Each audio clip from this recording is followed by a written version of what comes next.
We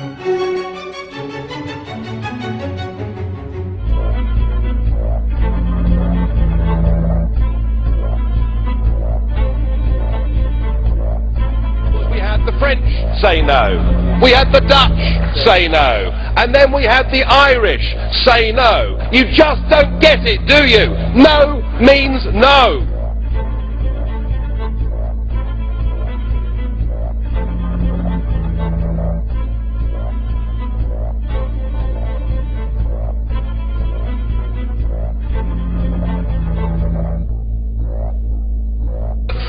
...499 members of this House voted to ignore the Irish no vote and to continue with the treaty. What kind of a parliament is this?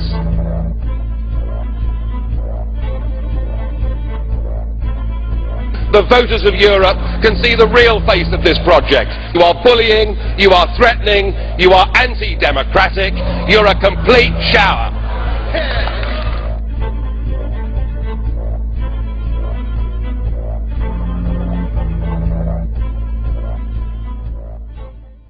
The opportunity of wishing the East European cities well in the coming of the very early skiing season and snow and ice that's come there, what of course is indicative of the fact that, as independent science has now confirmed, that the globe is actually cooling and has been cooling since 2002, broadly flat since 1998. We're all talking about something here which isn't happening. I've heard time and time again members here talk of CO2 as a pollutant.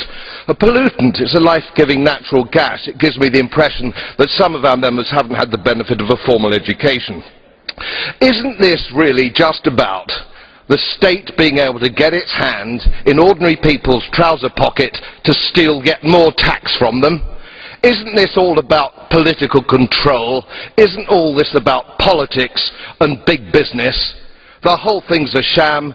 This bogus hypothesis, this ridiculous nonsense that man-made CO2 is causing global warming. Enough, please, before we damage irrevocably the global economy.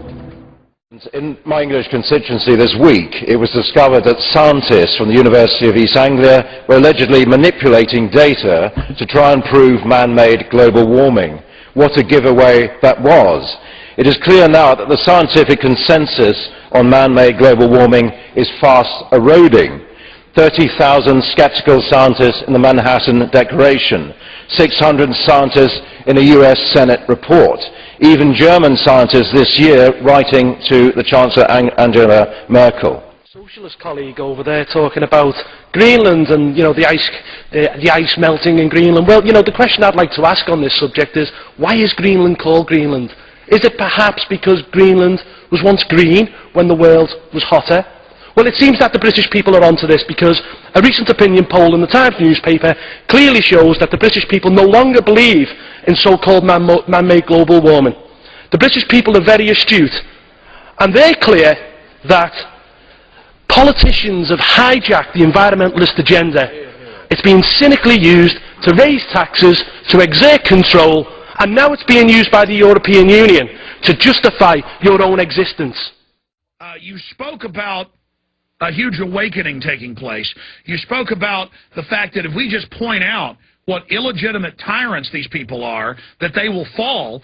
And you talk about people thanking you as if you can go out and do it alone. We have the moral high ground. We have the law on our side. We have history on our side. The problem is the bureaucracy has all the big banks and the big money that want to set up their own private global corporate government behind them. So speak specifically to the state of the world from your in-depth position as a key member of the European Union Parliament from England, and tie that into Copenhagen and the open announcements by Al Gore, Gordon Brown, Herman von Rompuy, and all of them openly saying this is world government through this environmentalist tyranny.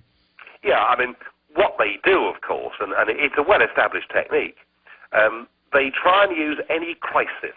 Now, whether it's a real crisis or whether it's a crisis of their invention, they use the crisis to extend the argument for a loss of democracy, a loss of freedom of the individual, and the increase in global governance. And I can think of two very good examples of this. The first, of course, is the so-called war on terror.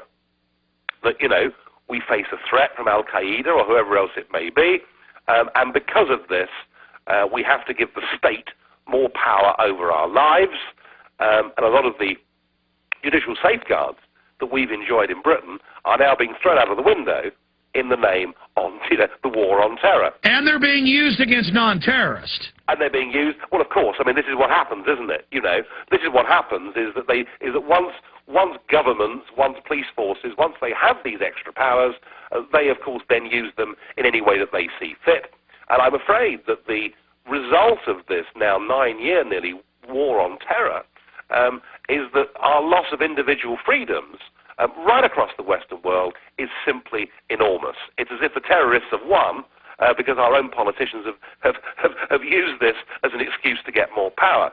Similarly, the same phenomenon is happening with global warming. And I mean, Al Gore, I mean, you know, God help us. I mean, here's a man who lost the presidential election, who has now gone on to make many millions himself. And this shouldn't be forgotten, you know. He's made many millions himself out of this scaremongering, frankly. Absolute scaremongering over whether CO2 emissions, as he says, are inexorably leading to temperatures going up. Now, of course, the fact that we know that temperatures have not gone up, they've actually now gone down since 1998 or 2002, depending where you set the bar, is irrelevant. But so now they've changed it to weather changes, climate, any change is unnatural. Well, that's right, and you know, they were hooked on global warming. They say global warming less now because it's cooling, but you know, any time there's a hurricane, any time there's a flood, any time anything happens, we're told this is because of CO2 emissions. And we've got a situation where we're going to be signed up to treaties, which means that we can't change these agreements by how we vote at future elections. Meanwhile, the author of the key UN report on this, Sir Nicholas Stern, urges us to become vegetarian to stop cows farting. Maybe it is not just certain cows that have gone mad. We have as well climate change deniers, so to deny that this is the case, and of course they will raise their voice and deny that anything with meat production will have to do with climate change or climate protection. Look, this is happy hour on the funny farm, isn't it? I mean, the fact of the matter is you've got global warming written there in front of you. You know, why was the globe actually warmer 1,000 years ago during the medieval warm period in comparison to what it is now? Why was it warmer 2,000 years ago during the Roman warm period when we were producing wine as far north as Scotland? I mean, come on, the globe hasn't warmed for the past 10 years. It's a scientific fact, you know, and just to take one thing up with you, Mr. Chairman, at the start, you said that people who are climate change skeptics are deniers. Now, I'm sorry, being German and all, I'm sure you know the connotations that the term denier has, and I think you should call us skeptics, actually, because we are. And as a bit of a protest, we in the UK Independence Party are holding a barbecue out on Plas Lux. You're all invited. It's called All You Need Is Meat, and we'll be celebrating meat at 12 o'clock today.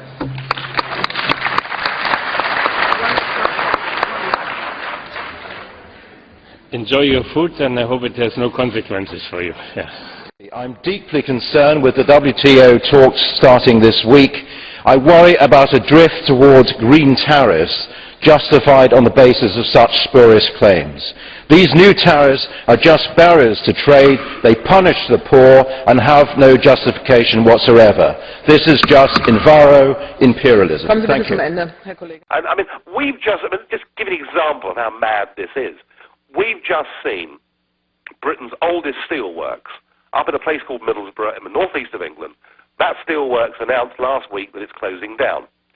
In doing so, the parent company, an Indian firm called Tata, will be given £600 million worth of carbon credits, right, for closing down that plant.